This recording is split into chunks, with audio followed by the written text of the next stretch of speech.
بسم اللہ الرحمن الرحیم۔ السلام علیکم ورحمۃ اللہ وبرکاتہ۔ میں محمد اسامہ سرسری۔ تعلیم النحو صفحہ نمبر 58، منصوبات کا بیان۔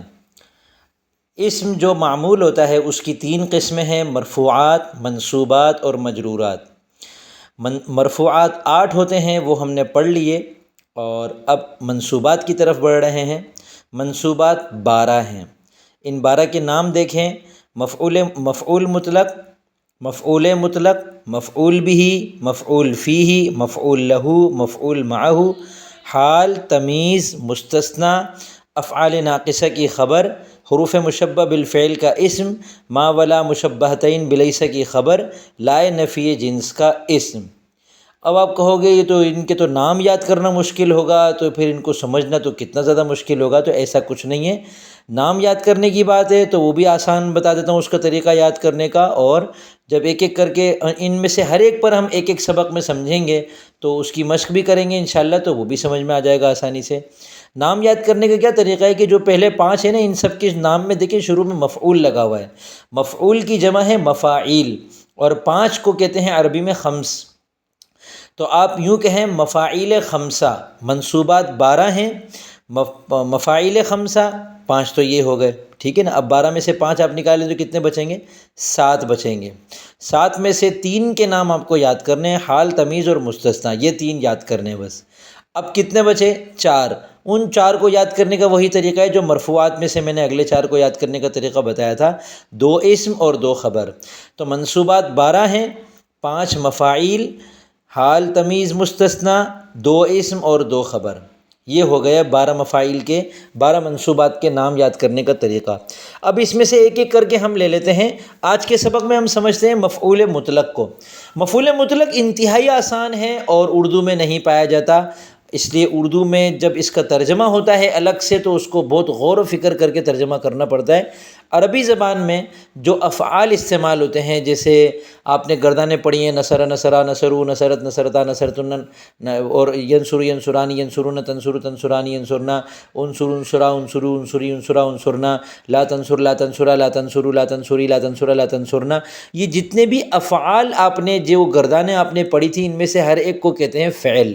فعل کے بعد اسی فعل کے مصدر کو منصوب بنا کر لے آتے ہیں، اس کو مفعول مطلق کہتے ہیں، ٹھیک ہے۔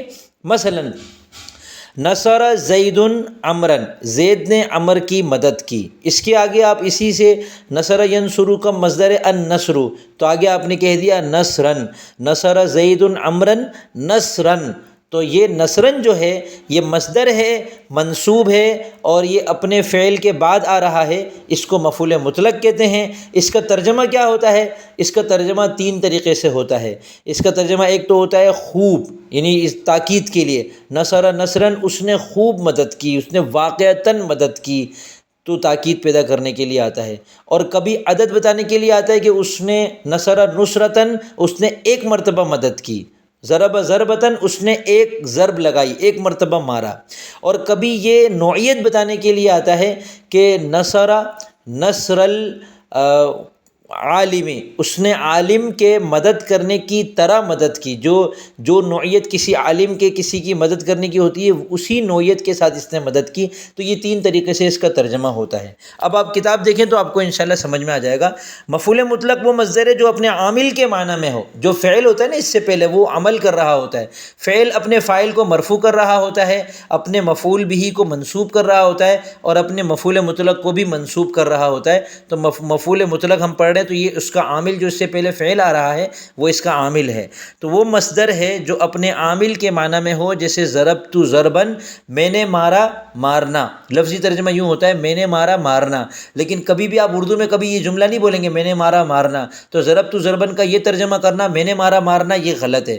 ضربت ضربن کا ترجمہ ہے میں نے واقعتاً مارا یا میں نے خوب مارا، ٹھیک ہے، تاکید کے لیے۔ مفعول مطلق کی 2 تقسیمیں انہوں نے بتائی۔ ان 2 تقسیموں سے آپ کو بالکل اچھی طرح سمجھ میں آ جائے گا مفعول مطلق کیا ہوتا ہے۔ پہلی تقسیم یہ ہے کہ مفعول مطلق کی 2 قسمیں: لفظی اور معنوی۔ اور لفظی کیا ہے کہ جو لفظ مصدر فعل کا ہے وہی لفظ مصدر کا ہو، اور کبھی ایسا ہوتا ہے کہ جو لفظ فعل کا ہوتا ہے مفعول مطلق اس لفظ سے نہیں آ رہا ہوتا، دوسرے لفظ سے آ رہا ہوتا ہے۔ تو یہ دیکھیں مثالیں انہوں نے کیا دی ہیں، مفعول مطلق لفظی وہ مفعول مطلق ہے جو اپنے عامل کے لفظ سے ہو، جیسے جلست جلوسن، میں بیٹھا بیٹھنا، یہ غلط ترجمہ ہے، میں واقعتاً بیٹھ گیا، جلست جلوسن۔ اور مفعول مطلق معنی بھی وہ مفعول مطلق ہے جو اپنے عامل کے لفظ سے نہ ہو، جیسے قعدت جلوسن، اگر ہوتا نا قعدت قعودن تو یہ مفعول مطلق لفظی ہوتا، قعدت جلوسن، جلوس کے معنی بھی بیٹھنا ہے، قعود کے معنی بھی بیٹھنا ہے۔ تو جلوس کا یہ جو مصدر ہے جلوس، یہ اس لفظ سے نہیں ہے جس لفظ سے قعدت ہے، تو یہ اپنے عامل کے لفظ سے نہیں ہے۔ قعدت جلوسن کا مطلب ہے میں واقعتاً بیٹھ گیا، یا میں اب بیٹھ گیا، تاکید کے ساتھ جب بتانا ہوں میں بیٹھ گیا ہوں، بھائی میں بیٹھ گیا ہوں، قعدت جلوسن۔ آگے دیکھیں مفعول مطلق کی دوسری تقسیم ہے کہ اس کی تین قسمیں، تاکیدی، عددی اور نوعی، اور یہ تینوں میں آپ کو سمجھا چکا ہوں۔